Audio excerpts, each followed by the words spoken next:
ঢাকাই সিনেমার আলোচিত চিত্রনায়িকা পরীমণি। সমসাময়িক বিভিন্ন ইস্যুতে সরব থাকেন তিনি, যেসব কারণে কখনো হন সমালোচিত, আবার কখনো হন প্রশংসিত।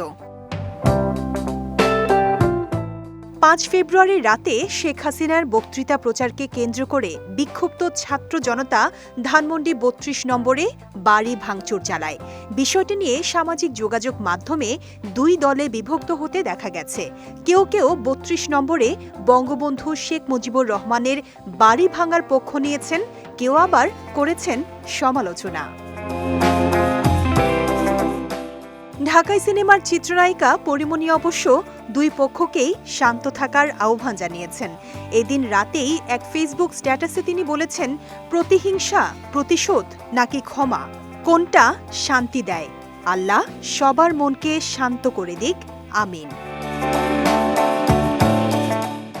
অপর একটি স্ট্যাটাসে পরীমণিকে লিখতে দেখা যায়, গায়ে আগুন লাগলে তো কলিজা ছিঁড়ে চিৎকার আসে, অন্তত সেই চিৎকারটা যেন কেউ গলা চেপে না ধরে। এরপর পরী উল্লেখ করেন, এভাবে নয়, এভাবে কিছু ঠিক হয় না, প্লিজ।